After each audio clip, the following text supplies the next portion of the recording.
previously on Alan Wake.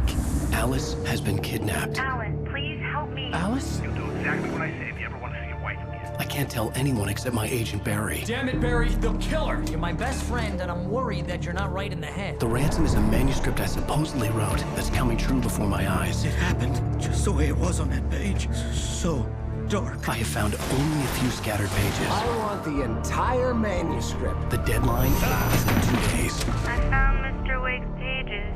Good girl. How the hell did she get her hands on the manuscript anyway? I don't know. She's resourceful. I told you you were too hard on her. Listen, I found out all sorts of interesting stuff while I was digging around. Yeah. Mr. Wake, it's Sheriff Breaker. We have an FBI agent here, Agent Nightingale. FBI? He's anxious to see you. You'd better come to the station. Okay, I'll be right over, Sheriff. Let's make this quick, huh? Help you folks? Name's Randolph. I'm the manager. We're looking for Rose. Works as a waitress down at the diner. Rose, sure. Nice girl. Who wants to know? I'm Alan Wake. The writer, huh? I heard on the radio you were visiting. Well, I'll show you her trailer. That Rose, she's a nice girl. Always pays her rent on time. As I was saying, Al, I found all sorts of weird stuff from the local newspaper's archives. This place is crazy. Disappearances, mysterious deaths, urban legends come true, and get this, most of this stuff takes place around Cauldron Lake. Well, you ain't wrong, mister. The Indians thought the lake was a doorway to the underworld. I'm the God-fearing type myself. I don't hold with that sort of thing. Yeah, okay. Anyway, there was an island there owned by a guy called Thomas Zane. Now, some of the articles I found about him make him out to be a famous writer, but I ran a bunch of searches, couldn't find a single thing he wrote. Zane was heavily into diving, so much so that the place came to be called Diver's Isle. But the volcano under the lake erupted in 1970, and Zane went down with the island.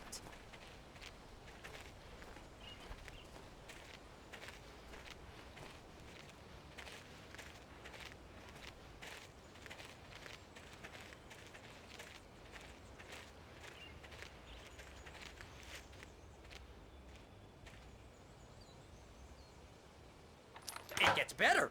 A local girl, Barbara Jagger, drowned in Cauldron Lake just a week earlier. They were lovers. Sure, Jagger's a local spook story. The Scratching Hag comes for you in the dark. Childish stuff like that. Anyway, Al, I'm just getting to the best part. All of the articles about this stuff were written by Cynthia Weaver. I asked around, and she's that crazy bag lady you met. What, the lamp lady? She can be a little loopy, but she's not homeless or anything. Yeah, anyway, she knew both Jagger and Zane before they both died, and she had some kind of a breakdown.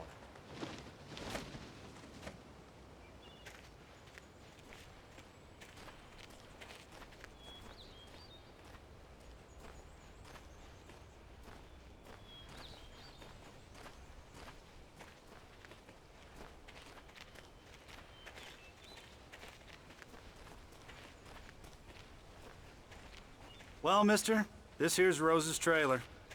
You mind me asking what you want with her? We're just here to talk to her, pal.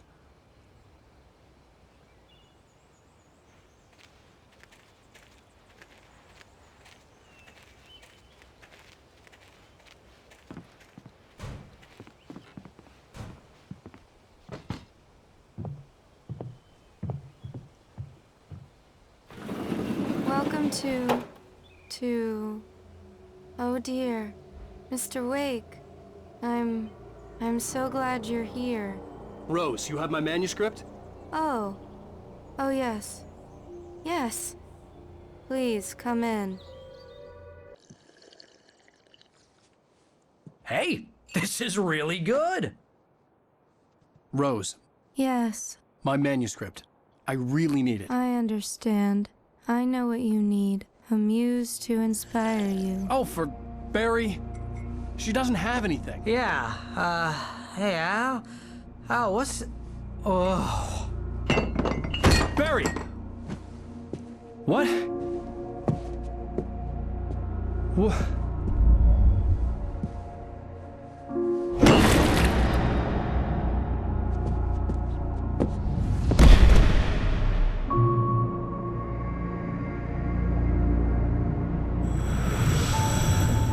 coming for you, hiding in my barber's skin.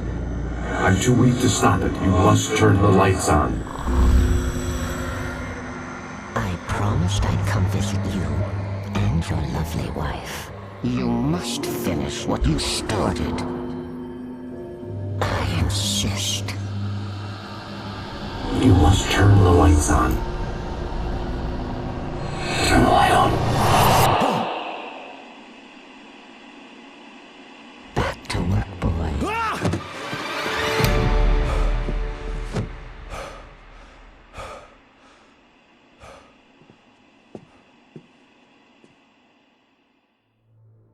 I felt nauseous, hungover. Only anger kept me going. I can't tell reality from dream anymore, but it seems I have an imaginary editor to help me. She's an old woman in a funeral dress. I call her Barbara Jagger. She's very strict. I'm writing faster and faster. My manuscript is being heavily revised. The edits are getting very aggressive, and each day there's less of me and more of her. I hate it, but I know she's right. She promises me I can save Alice this way. She knows more of this than I do. About the complex incantation I'm attempting. About this place. She's worked with another writer under similar circumstances, Thomas Zane. The genre of the story seems to be shifting. It's turning into a horror story. I'm getting close. I can feel it.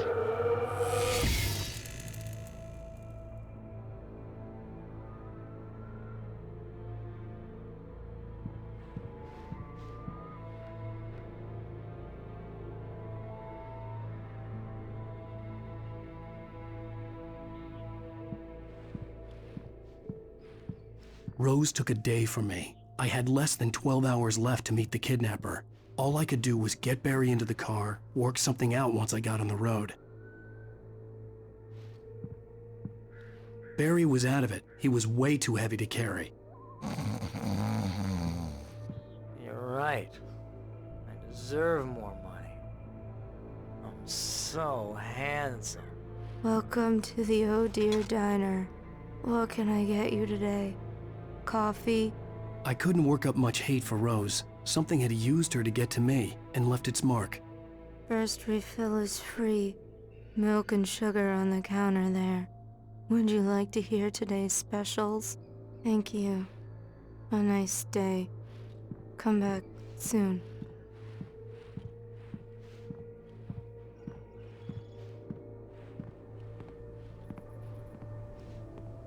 My gun and flashlight were gone. I'd have to find a way to get Barry into the car as quickly as possible. There was no time to waste. Mr. Randolph liked Rose. That little smile she had. How she was still sweet when life had tried so hard to make her bitter. It wasn't any of his business what she did in her trailer. But those strangers, the writer and his smart-ass sidekick, looked like trouble. And they'd been in there for hours, way past her normal bedtime. He reached for the phone and called the sheriff's station.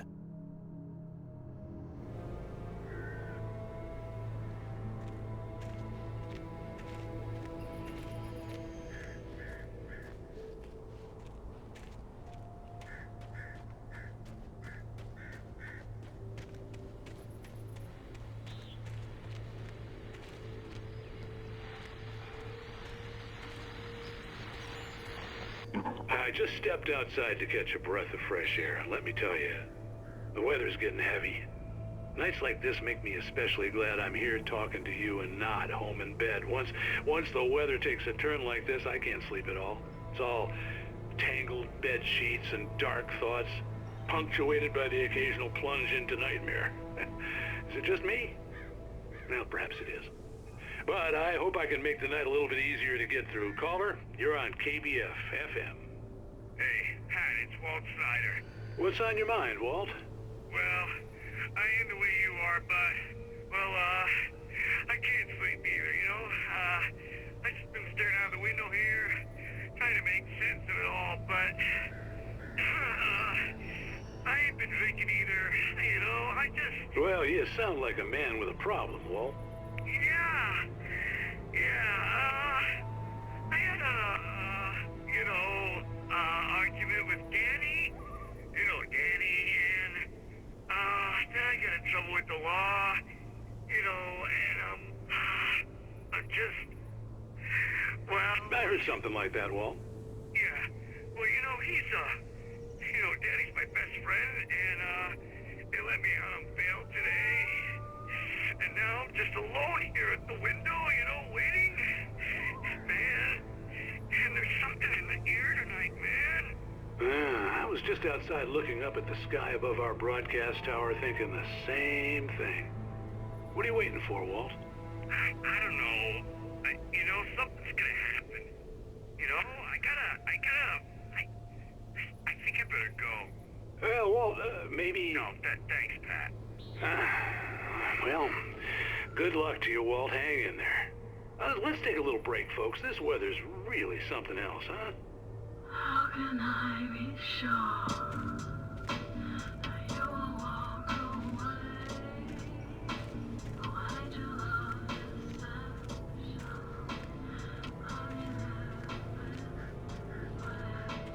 How can I be sure?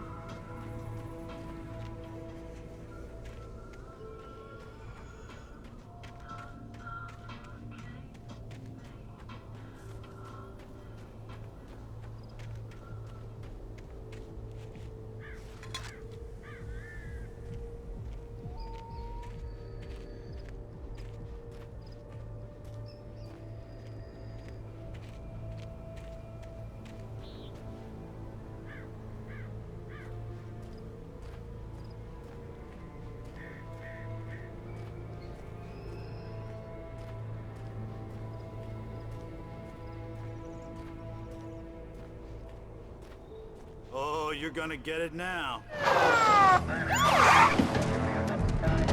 God knows what you've done to that poor girl. This is Agent Nightingale, FBI! Get him up, Hemingway! You're under arrest! You move a muscle, I'll unload right in your goddamn face! Stay right where you are, Slade!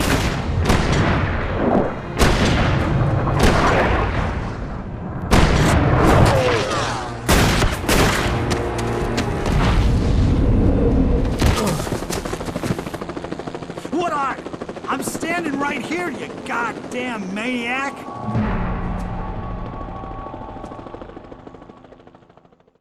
I hated to leave Barry behind, but there was no way I'd miss my appointment with the kidnapper. Give it up, Mr. Wake. Come on.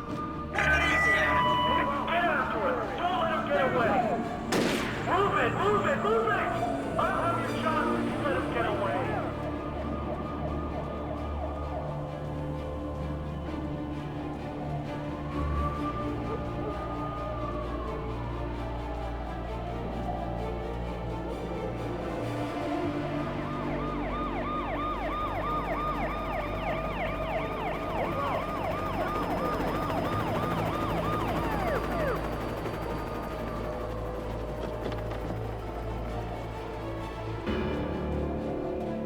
Stop running!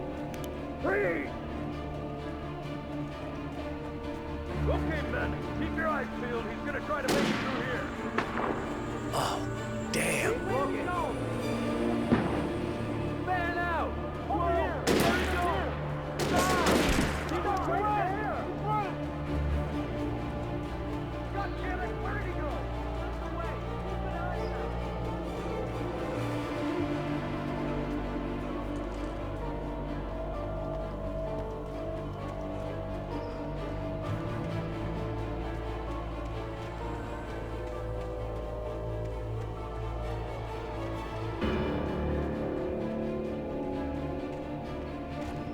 He's gone! Come on, guys! We need to head him off! For decades, the darkness that wore Barbara Jagger's skin slept fitfully in the dark place that was its home and prison.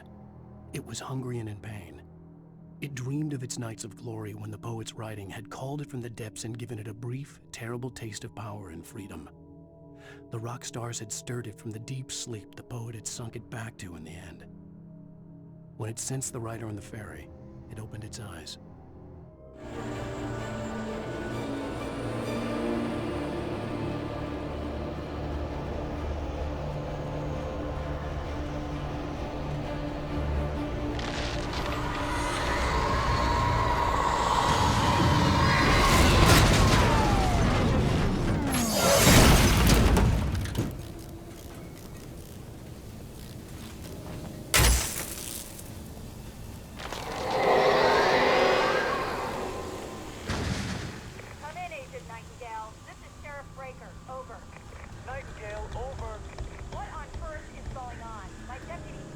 fired at Wake, and he didn't have a gun. You almost hit a civilian instead. Over. Sheriff, Wake's running. I'm giving chase. I don't have time for this. Well, make the time. You can't just go shooting at people in my town. Over. I'm a federal agent pursuing a fugitive. You want to discuss my methods, Sheriff? Make an appointment. Over. You stay right where you are, Agent Nightingale. I'm on my way. Out. The suspect was last sighted running along the gorge that leads westward from the trailer park. All units are advised that the suspect may be armed. Approach with caution. James out.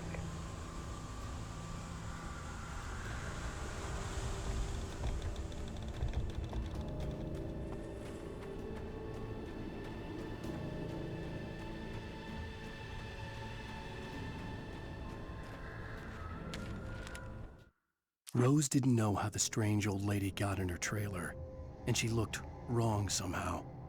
The woman showed her teeth in an approximation of a smile and traced a finger down Rose's cheek. "Pretty girl," she said.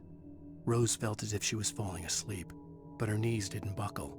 The crone spoke in a whisper, her words ice cold and dark in Rose's ear.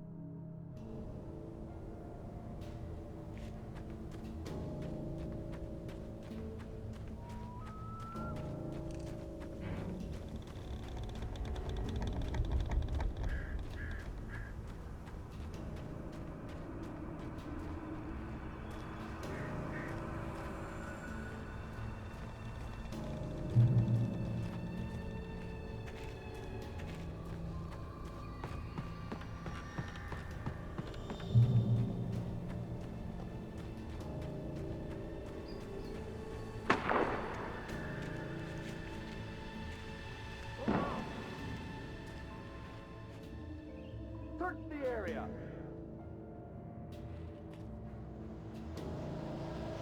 Stay sharp. This way. Over here.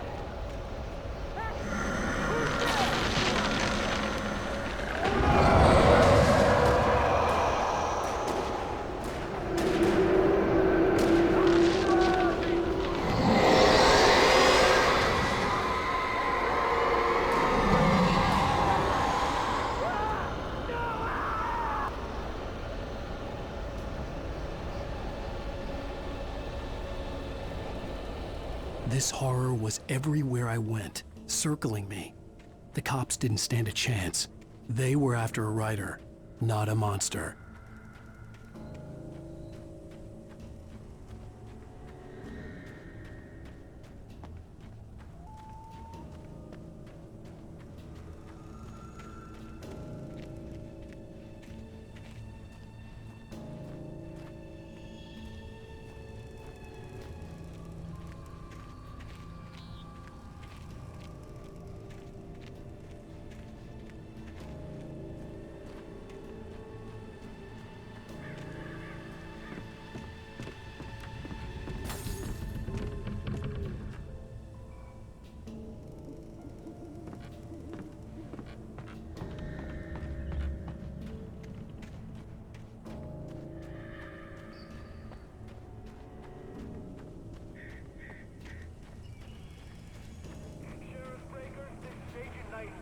I've lost contact with most of the men you assigned to me. It's Wake's doing. Wait, are you seriously telling me that geek writer just took out my deputies? Are you kidding? I mean, have you seen this guy? He wears a tweed jacket. Over. He's the guy we're chasing. If it's not him, who then? Bigfoot? Over. I don't know yet, but I'm not in the habit of jumping to conclusions. That tends to come back and bite you in the ass. Out.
come in, over.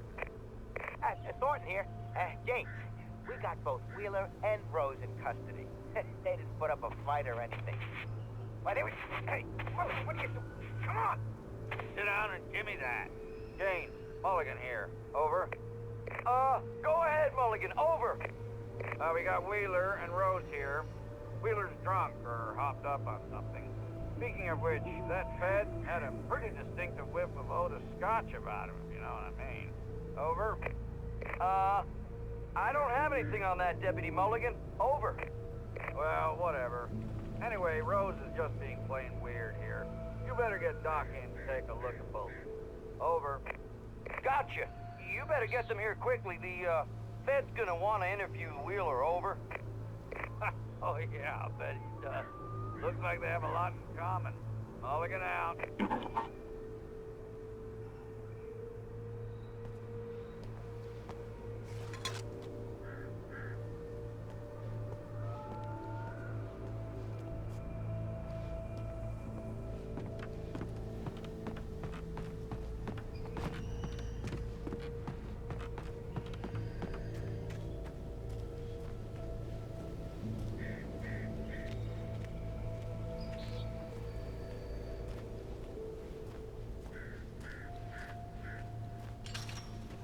I imagined that the broadcast tower in the distance was part of the local radio station. Maine seemed like a decent guy. Perhaps he could give me directions to the coal mine.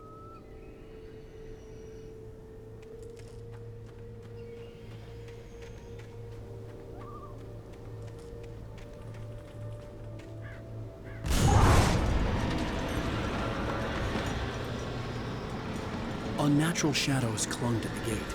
The darkness that was after me was trying to stop me. I wouldn't get through without a light.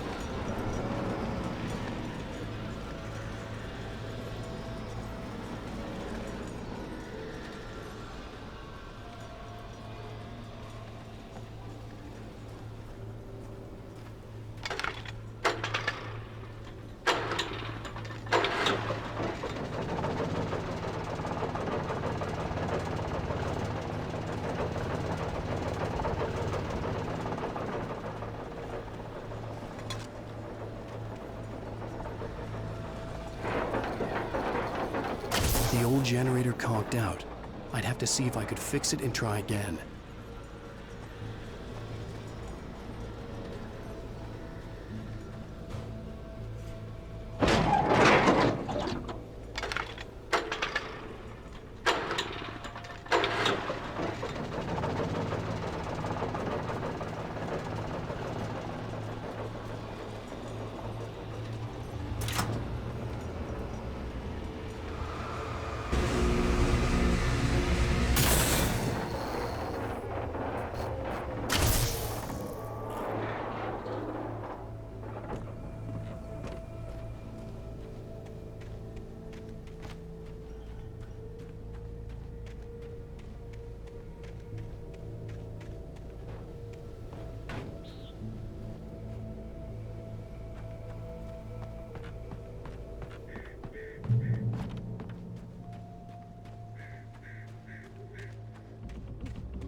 It took me a moment to recognize the flashbang grenades.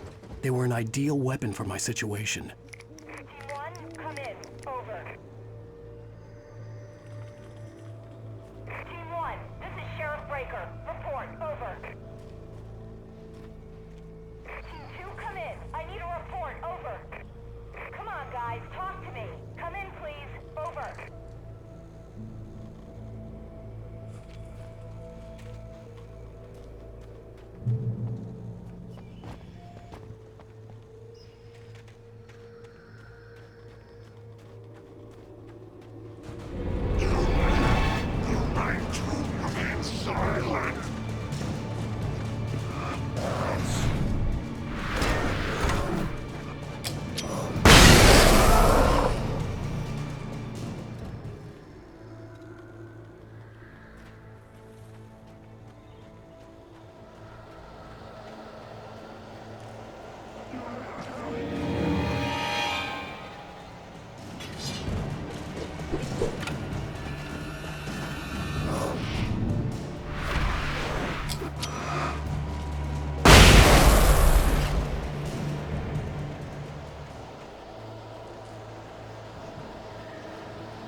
And here's another call.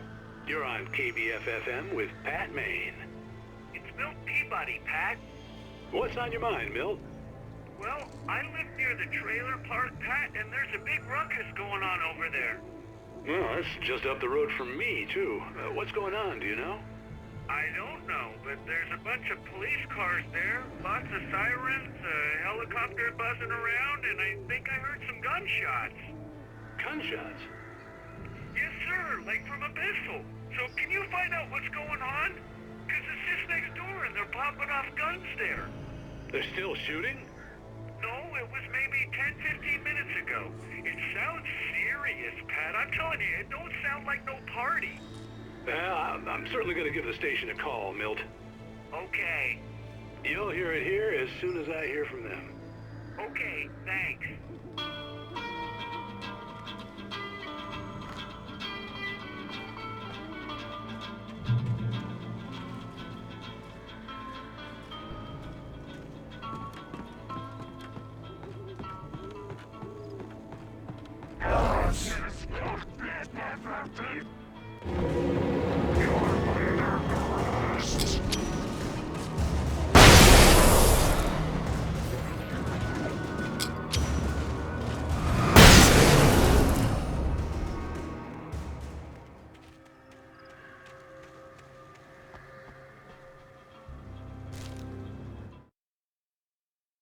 Touched by the dark presence, Rose was lost in a dreamland where everything was drawn in black and gray crayons.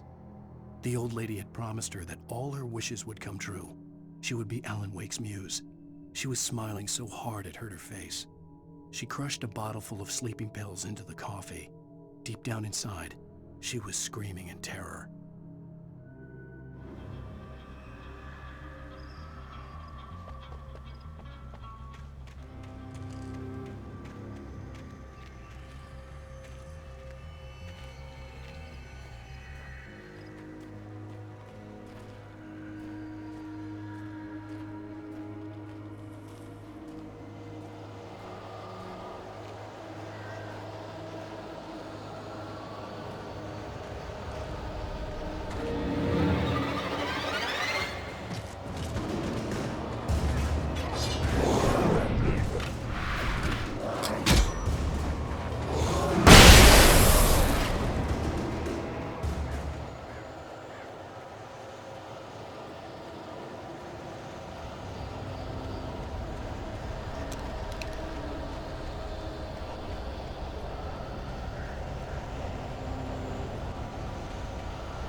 I hoped Maine could lend me a car to get to the coal mine. Why, hello, Lorna. What do you have for us? Well, I just don't see why the cops bother with the trailer park. What do you mean? It's a trailer park. Of course you're going to have trouble in a place like that. I mean, what do you expect? The sheriff should be helping us normal citizens instead of wasting resources on those people. Well... Let the trash sort themselves out. I'm sorry, but my granddaddy settled in Bright Falls in 1911. Well, thank you very much for that, compassionate viewpoint, Lorna. How can I be sure that you'll walk away? Why do love get that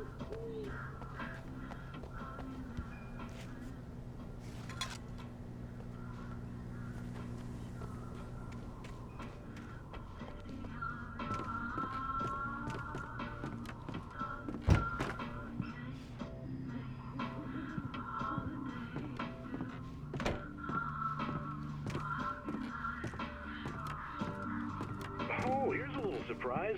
The famous writer Alan Wake just walked in. Folks, I'm going to see if I can talk him into an interview. Come on in, Mr. Wake. Oh, I'm so glad you could find the time to do this, Mr. Wake. Nowhere to run now, Dan Brown. You back away from me. Don't hurt. Whoa. Everyone calm down. Put the gun down. We're all friends here, right? Cool your jets, Nightingale. We got him. What the hell's the matter with you? There's a civilian in there.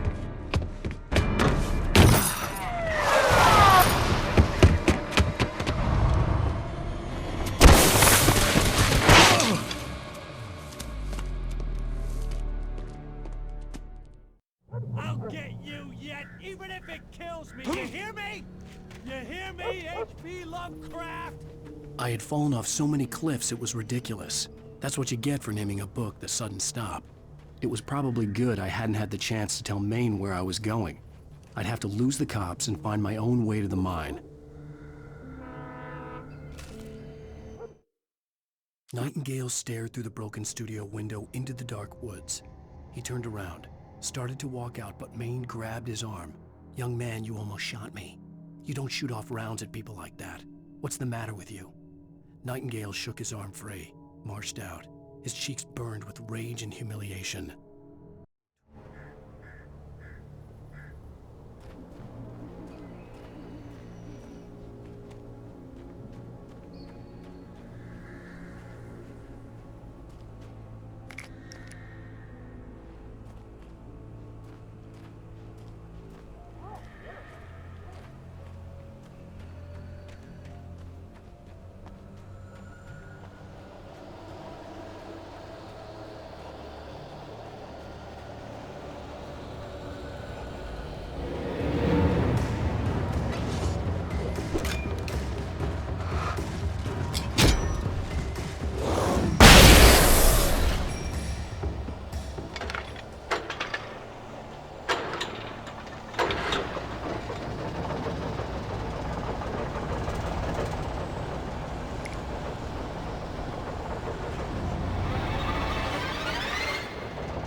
Danny had stepped out, but what stumbled back in was something else. Something alien.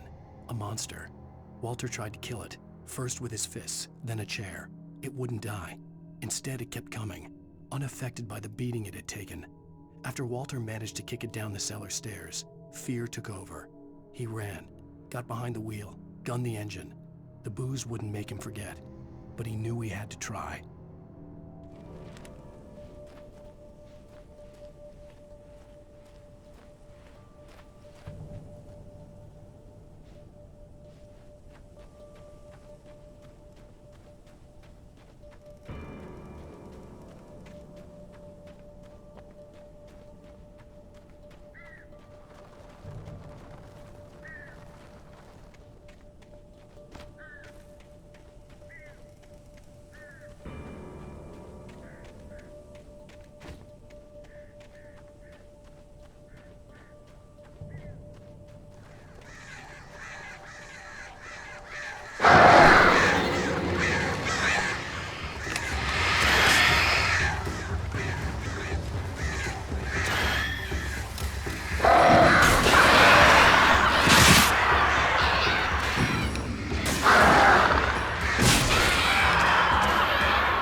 There was no sensible reason for the power company work lights to be here. It was almost as if they'd been left for someone like me to use.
The bulldozer's engine roared to life. Mud and rocks flew as it fought for traction. It crashed through the concrete wall and landed heavily in the yard. If it were an animal, it would have shaken its head after the impact, fixed its eyes on me, and charged. Of course, it had no head, nor eyes. Shadows crawled on its form, twisting it into a monster. Then, it came for me.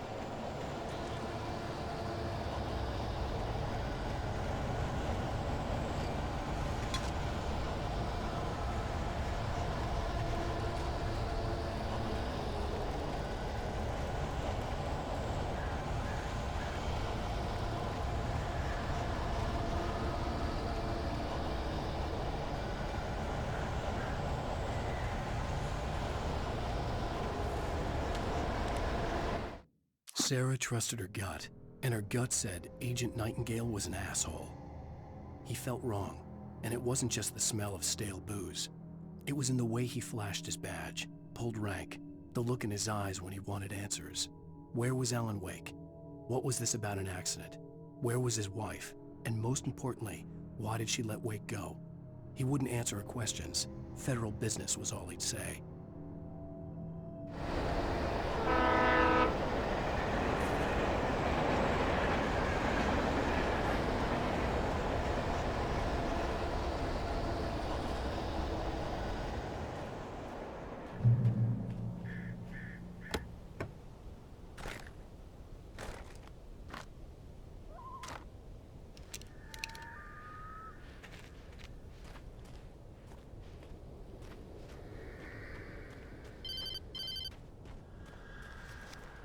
Hello? The most stubborn man I've ever met. Alice? Alice? Alan. I'm so afraid. Keeps me in the dark. Please help me. I look at you, Alan, and it's not you. Something else. Looking out from behind your eyes. Alice, I'm here. I'm so alone here. It's all gonna go to hell. You need to be careful. Cooperate. The connection had been terrible, but that wasn't the only thing that hadn't been right with the call. She sounded wrong somehow, but she had called me.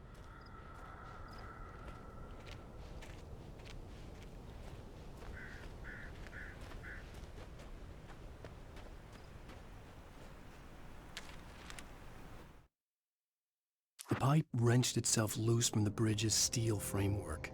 Wrapped in darkness, it floated in midair, twitching. For a moment, I didn't understand what I was looking at. The heavy object lurched at me with impossible force. I threw myself out of the way, but just barely. When I turned my flashlight on it, it shook in a dark rage before it flew at me again.